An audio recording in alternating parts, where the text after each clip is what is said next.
Welcome to the Steve Reeve Podcast with the best moments from the past week and a few things that didn't make it to air. Thursday. Theater snacks. Some people are legendary about it. Some people can really pull something off. You know, like I've heard of people, getting serious cool points, like getting a rotisserie chicken and all the fixings in there.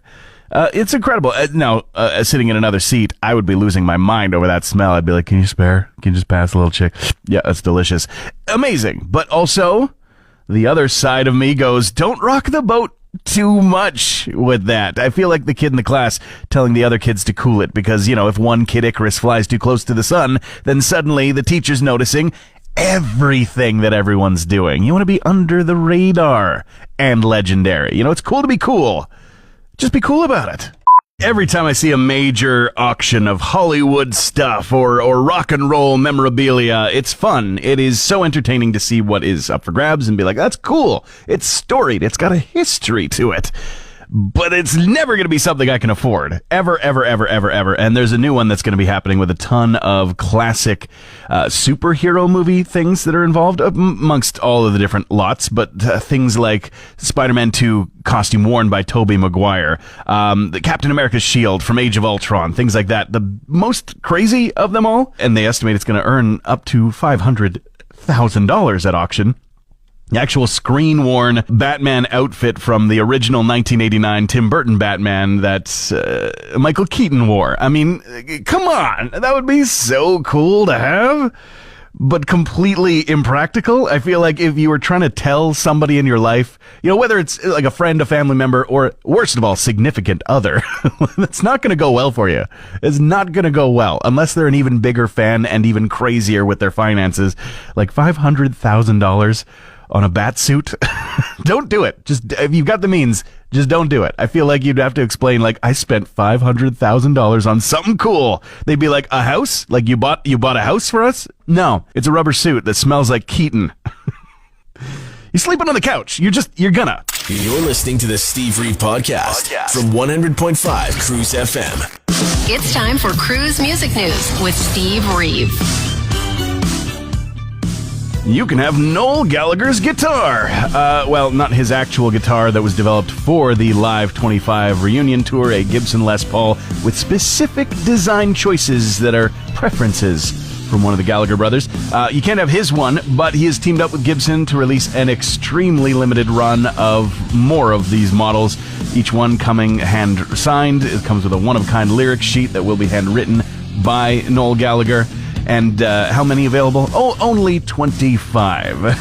So you have to imagine that's going to be extremely expensive. But the Gibson Garage website has said that more is in store. Not more units, but just more details going live August 21st. For those who are curious, the frontman of the Talking Heads, David Byrne, has been talking about being an inspiration to younger artists and hearing about it a lot. He says, I'm excited about what I'm doing at the moment, whether it's a record or tour or something else, and maybe it's a big reason why some of these people like what I do. They see that I've gotten myself to a place where I have a certain amount of freedom to try out things and do different things, which is rare in the music world. He also went on to praise Charli XCX in her Brat era for being what he called very economical and very brave for just being herself on stage. No band, no dancers, nothing else. Says he's not quite ready, not quite prepared to do that on his own shows yet.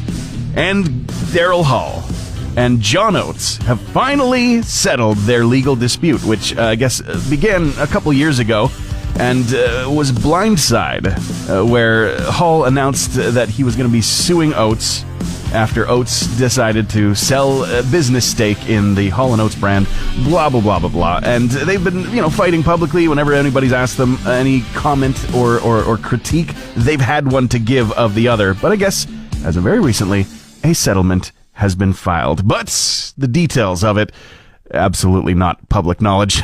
That's about it for your music news this morning. Why has the shuffle button gotten worse through time?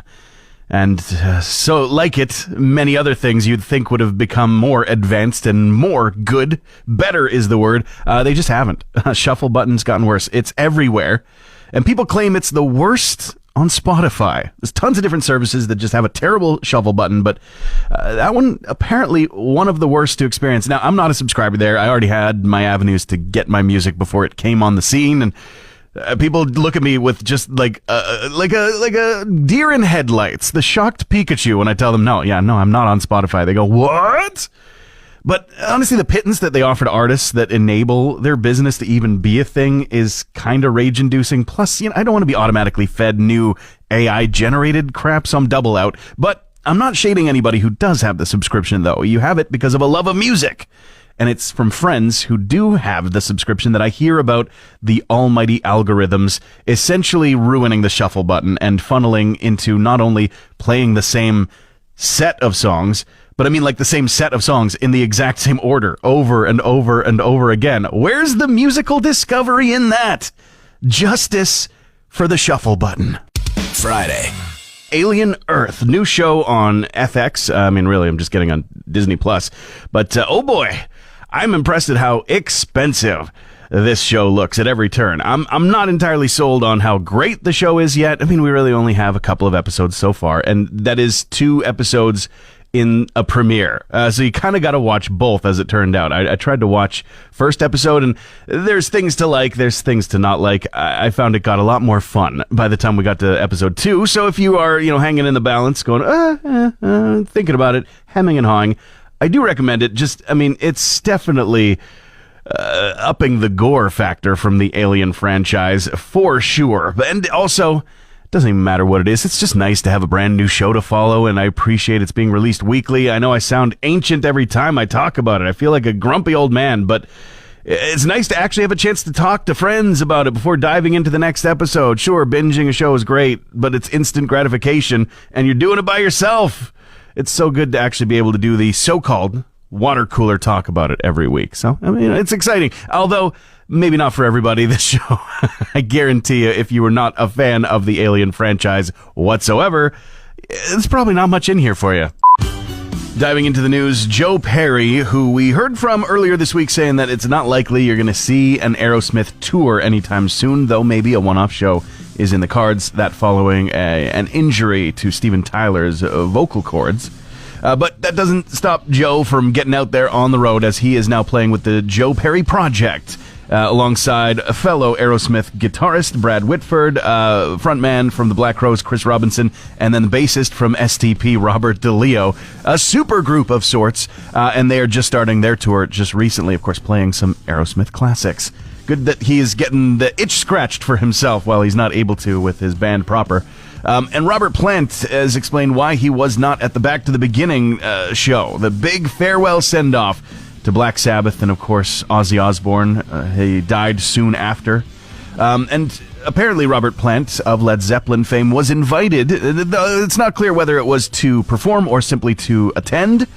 But he did, of course, also talk about how he didn't go because he has felt more free playing smaller venues lately. He says he has played the biggest shows ever in his career with Led Zeppelin and beyond it. But he says nowadays he really wants to stay more free on the smaller venues with his current project called Saving Grace. And Billy Joel, sad news as he is closing off his 20th Century Cycles motorcycle shop, well-loved in New Jersey. But, of course, this is following his diagnosis with a brain disorder, normal pressure, hydrocephalus, swelling of fluid at the brain. And it's causing, of course, a great many issues. The collection of bikes that he has will be going to auction a little bit later on this year. Glorious dreams of baseball victory are in people's heads this weekend with the Baseball Canada U18 Championships throughout the weekend. Got started Thursday, Friday, and with games, of course, all throughout the weekend. Bronze game Sunday at 3:30, gold game 6:30 at Legacy Dodge Field, but some of the games are being played throughout town at different venues. A big welcome, again, to everybody who's joining, whether it's the athletes or the entourage. I think it's some 200-plus athletes that have descended on our town for the weekend. So, welcome. Have yourselves a time. And, of course, enjoy the games. Best of luck to the teams that are vying for that top position. Transmission over. Want more Steve? New podcast episodes happen every Friday, or just tune into the Steve Reeve Show. Weekday mornings starting at 5:30 a.m. on 100.5 Cruz FM.